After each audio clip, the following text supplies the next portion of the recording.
Joining me live now is Peter Mathews, Professor of Political Science at Cypress College. Thank you very much for joining us. How do you think this is going to play out in regards to reaching a deal?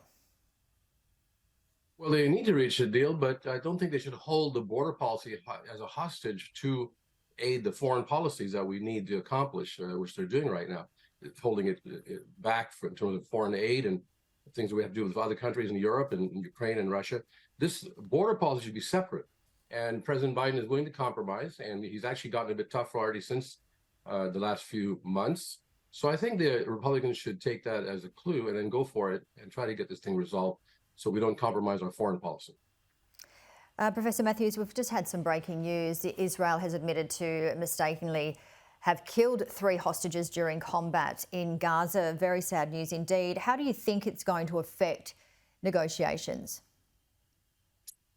Well, first of all, it's a total tragedy that's happened. The hostages themselves getting killed by Israeli forces.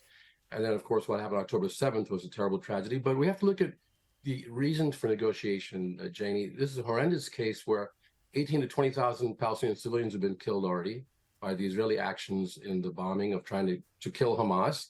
Israel's killed almost 20,000 Palestinian civilians. And at the same time, we had 1,200 Israeli people killed on October 7th, and hostages taken, 200 hostages or more, of which 130 are still there. So this is a terrible tragedy on both sides. To solve this, we have to have negotiations which puts the center and front a two-state solution. In other words, withdrawing the 1967 borders for Israel out of the occupied territories, but a guarantee of Israel having its own country and its own secure borders with Jerusalem as a capital, but also Jerusalem should be a capital, part of it, East Jerusalem, for the Palestinian state. And there must be a Palestinian state independent and totally secure as well, with economic aid equal, so that both sides can develop their economies and trade and prosper. This has to be done, especially for the people there, but also for the whole world, because this could erupt into a terrible world conflagration out of other countries getting involved. Well, let's turn to another topic. And the US Congress has voted to commence an impeachment inquiry into President Joe Biden. His son Hunter has said that there really is no evidence that his father was involved in those business dealings. What's your take on this? Well, so far there is no direct evidence that his father was involved.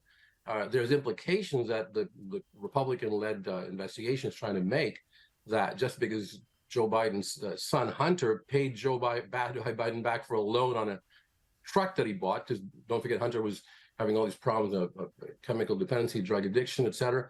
And so he was living a terrible life and he couldn't even get credit. So his dad lent him some money to buy a pickup truck. It's those kind of things they're saying, well, the money came from his business account, et cetera. They're trying to find something to connect the president with his son's misdealings.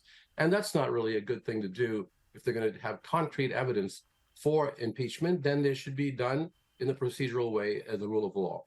I think that's what has to be done and insisted upon.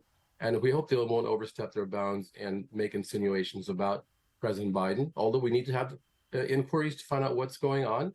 At this point, there's no evidence to have any kind of impeachment investigation, but they're probably going to go forward with the inquiry at least. Yeah, how are the polls looking? Polls are looking a little bit dismal for President Biden. He's most recent polling I saw was he's between 5 and 10 points behind President Trump in the several swing states, 5 to 7 swing states that he absolutely needs to win. And he won those states last time, but now he's actually behind President Trump.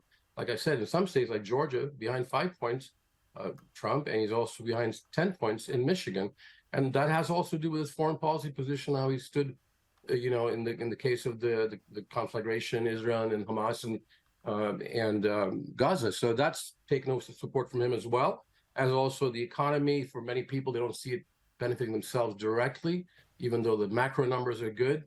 Inflation is only 3%, but then again, people are still looking at the high prices that have not gone all the way away from us.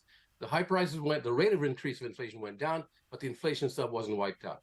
So people are paying more for now for their groceries and their rent and things than they did, say, 3 years ago before COVID. So that's why his numbers are pretty weak now in terms of he needs to really build those up and get back his support of his coalition. Young people, Muslim Americans, Arab Americans, and others, middle-class folks, working, blue-collar workers. He's got to bring them back to his side right now, but policy he has to bring in. He doesn't have a lot of time to do it either. It's only 1 year away from the general election. And if Donald Trump was to be president, what would that mean for Ukraine? oh, if President Trump becomes president, it's going to be Ukraine can just say, well, we've got to take whatever is offered to us because Trump is going to probably take the Russian position in terms of not really wanting to support Ukraine to make sure it has its independence. And it would be tragic. I mean, you have to have a settlement there. You have to have a negotiated settlement, but Ukraine should be guaranteed sovereignty. At the same time, we should make sure that the Russian demand about NATO, that's something that has to be negotiated as well. But Ukraine just entered the European Union, so that's good, European community, and that's the beginning. And I do believe that if President Trump comes into office, it's going to change things quite a bit. And we have to be concerned about what kind of strategic difference there will be now at that point. But I do believe we have to negotiate and get security for Ukraine, even if it's bilateral security arrangement with the United States. Without joining NATO, the U.S. should guarantee Ukraine's security, and then negotiate with Russia on returning those occupied territories on the east, as well as negotiate other things that have to be done. Otherwise, this can also go into conflagration that can erupt into a world situation, which would be very dangerous for all of us. Professor Peter Mathews, always great to see you. Appreciate your time and expertise. Enjoy the rest of your weekend. Thank you. Thank you, Jenny. Talk to you later.